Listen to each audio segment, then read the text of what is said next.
So far this season, Arsenal are unbeaten and have found multiple ways to play in different games. Now, while the team has been improving every week and slowly players are starting to come back from injury, we are starting to see a better Arsenal every single game that goes by. One of the players that epitomises that is Jurrien Timber, who after a rough start has turned it around to be one of the most crucial players for Arsenal this season, improving the team every time he plays. In this video, we're going to look at why he has been so good this season and why Arsenal would benefit him being in the team. So let's get into it. Now, at the start of the season, there was a lot of expectation that the fullbacks specifically were going to be much better for Arsenal. Obviously, you got Jurrien Timber finally being able to start, which he only started one Premier League game last season, and Ricardo Calafiori coming in to be the left back. Now, despite not it being a clean start, especially from a fullback perspective, it has definitely seemed like these two are the consistent starters and can be a real asset for Arsenal in different games, because I still think there's a place for players like Ben White and Tomiyasu if he's fit to come in. Now, first I want to clarify a little bit what I said in the intro. Jurrien Timber has been great all season, but I do think at the start of the season you can definitely see there was some injury problems still there. He was getting sharpness back after such a long time out, and he didn't necessarily really make that role a lot better, coming in inverting off that left back position. There was games against Aston Villa where I felt like he was too passive and he didn't really help Martinelli in attacking areas. It kind of just stayed in his area. But since the Tottenham game, I think he has been excellent, and I think specifically against that Leicester game you really saw the qualities that he can show.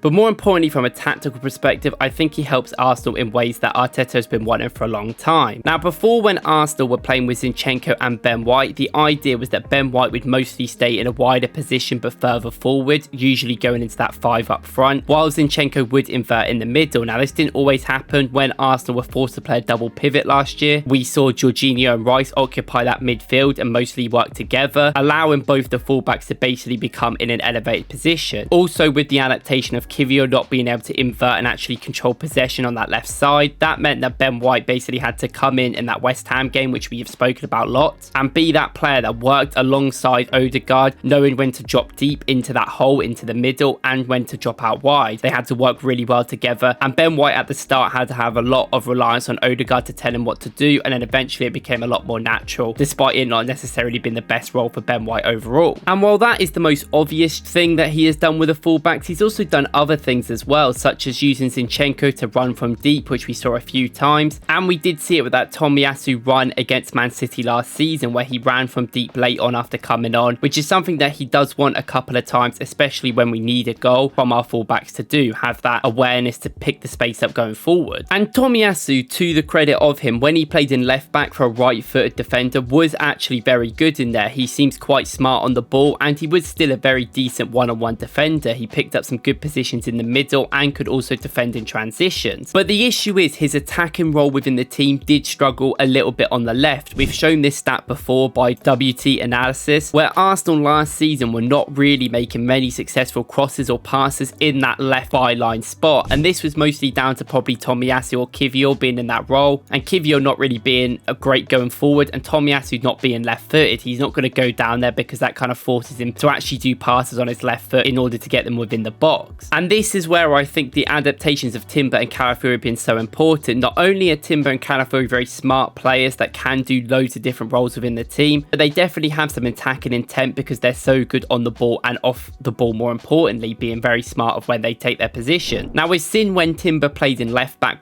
with someone like Ben White in right back that he was still very effective. He was able to go up that left hand side against Tottenham and create space where we could get in behind in a 2-on-1, with Gabriel being able to push up and do long balls to him or Martinelli. In that game, Timber got into very many good positions where he was able to help Martinelli, but more importantly get in behind and actually get into the box. Unfortunately, I think sometimes he had too much space, and I do think that his decision making and his end product wasn't as good, but you can expect that from a player that hasn't been in them key attacking areas a lot, and I do think it has been progressing a little bit more recently. Now, with Calafiori coming in, however, this gives Arsenal constant rotations. Now, we can do this with Ben White, and he isn't exactly bad at coming in into the middle, but I do think sometimes his positioning, especially off the ball, isn't the best, and going in attacking wise, he is not as good as Timber in the positions he picks up to help Saka, which I think was quite clear from the Leicester game. Now, a key thing that Calafiori and Timber are doing is they keep rotating with the midfielders and rotating all the time, not only in attacking areas, which we'll get into, but in build up as well, which has given Arsenal more options. positions. There's been many games now against Leicester and PSG more specifically where people like Partey have come deeper to pick the ball up and rotated with Rice, so Rice goes into the hole and they can make a ball through there. But there's also been examples of Calafiori and Timber coming into the middle to act as that double pivot with Rice as a 3, and Partey going off to right back to be able to create diffusion and the constant rolls where it's hard to pick them up from a defensive perspective. And this constant changes do give Arsenal space and give them more opportunity to do stuff. There was a lot of times in that PSG game where Calafiori was able to gain space or get high up the pitch on that left side because they didn't know who to track, and Arsenal could play straight through the lines of the PSG team, baiting them in with their midfielders coming deeper and their fullbacks going into the middle in a more aggressive nature. And the crazy thing about this system is that they're so versatile, so able to move around so comfortably that it actually gives Arsenal even more pressure in the midfield. There was times where Calafiori was just sitting in the middle apart, making a quick box midfield with the team, with Havertz coming back as well, with Havertz and Trossard being as false nines. And this is allowing players like them to be able to come in from deeper and pick up the space. We saw Trossard keep picking up that left half space against PSG, where Calafiori basically vacated it and they didn't know where to go in or out to him. So eventually they go in to try and close the threat of the middle, and Trossard would come from deep, acting as an extra man to give Arsenal even more space, and Timber would be on the other side. It's not only about getting through the middle with them, they're actually very comfortable at being defenders and being pass heavy players, so they can come deeper and allow someone like Saliba to go through runs in the middle, or even Gabriel to get more space to do them long passes over the top. They just allow a lot of freedom in the back line and are very smart off the ball. And this worked against PSG, who were quite clearly behind at a tactical level from a pressing standpoint because Arsenal were able to bypass it. But in the games against Leicester, I think this worked even better because I think Timber and Calafiori offer Arsenal more options against a team that are going to play in a mid to low block, because it gives them greater options to get past them. As you can see here, Arsenal were able to get so much pressure within the Leicester just outside the box, where Calafiori could basically make any run he wanted and act as that triangle any space of it. He can make the runs from deep, he can pass it from deep, but he can also stay out wide and keep the ball. Timber is very much like that, but he does want to stay on the inside a bit more because he's allowing Saka to have the width on his side. Now here he comes into the middle and you can see the pressure that we have. It allows Gabriel to get further up the pitch to get into those key areas to put a ball in or make Arsenal be able to transition it quicker over. But we can also have shots from this range because it's good getting more players in there and it boxes Leicester in. Now something Timber I think did really well in this game specifically was his underlaps to Saka. And now you've got to remember this is the only game he's played right back for Arsenal really, and most of the other games he's been playing left back in. So the fact this is obviously a better position for him and he comes in and looks amazing. He had so many good link up plays with Havertz and Saka as their triangle on the right side because Havertz was coming over, and Timber was playing off Saka and actually backing him up in attacking positions, doing them underlapping runs all the time. Now Ben White does do these sometimes, they work really well, especially on an overlapping way, but he doesn't do them consistently enough and in great areas. And Timber's aggressiveness of being able to pass it out so easily and get up really did help us. Not only that, his underlaps are very important in attacking areas. When Saka drags two players out wide when they've left Timber, Timber can usually ghost into the middle past Havertz, who is also occupying that right hand side. Timber did this a few times where he went on the underlap, but he also did this a few times on the overlap, and he makes the runs very late like Ben White used to as well, but he's a lot more aggressive with his running and can get into key positions a lot quicker. We saw his assist in the Leicester game where he runs from deep and he runs on the outside of Saka, helping him, backing him up, and this comes from a quick pass that he does originally to Saka and then goes for the 1-2 with brilliant awareness, puts the early ball in which we end up scoring from. And I've said that his end product will get better if this happens. And when Arsenal do pen teams in, it is very much easier for them to get chances in because you can have Timber or Calafiori operate the right half space or left half space in that area which said that they want to focus on to cross more, with the other one getting in back post to create the 6 or 5 going forward, penning them in. With the amount of technical ability these two players have, it gives them even more qualities in these areas. And in the selected minutes he has played at right back for Arsenal in the Leicester game, he made 9 passes into the final third and created 7 chances from right back, which is incredible. And against PSG he made 3 passes into the final third in the first half before he came off. Now that's going forward, but I also want to have a quick word on the defensive attributes by Timber as well, because I do think that has been a major point with Calafiori. He is not a bad defender by any means and can win a lot of duels and be very physical and make some really good challenges, but I do think he is somewhat very aggressive still at his young age. He is the youngest starter we have in the team, so it makes sense for him to be a bit ill-disciplined with sometimes his tackling and where he positions himself defensively. Now the great thing about having Timber Timber is that I think he excels at this more than anything. He is individually brilliant on the ball, but him in a 1v1 specifically is incredible. Since he has played right back, he has had 9 ground duels and he has won 8 of them. And I think Calafiori is probably more specialised within the air, but Timber is definitely on the ground. This guy can really counter press brilliantly, and if someone does get past him, he has so much pace to be able to get back and make tackles look so easy on the recovery. That's why he has so many recoveries per game as well. And he's also very calm under pressure. I mean, that defending he did against PSG in that 1v1 was such a true quality of him, where he takes his time and eventually puts his leg out and makes a brilliant challenge. And I think with that sort of mindset and how good he has played in the last month, considering he has come off a big ACL injury and he deserves the rest right now, I think shows a lot of good things going into the future. And I know Timber did not play the last game because we were still resting him, but we do have to rely on this guy a lot. I think he has shown brilliant awareness to play left back, but also he is so good in right back and can play centre back. But with Ben White having a knock which he needs to recover from, which he had a lot of last season, and Tomiyasu yet again looking like he's going to be injured and out again, while Zinchenko is also very unreliable, it is a time where we need him to play good minutes this season, and I do think he has really shown a great start, even if he doesn't play with Calafiori on the other side. But obviously I do think that would make him better. Thank you guys for watching. Let me know what you think about Jurrien Timber in the comments, and if you like this video, please go and watch my video the other day where I talked about Gabriel Jesus and how to solve his goal scoring problem. If not, I'll see you in the next one.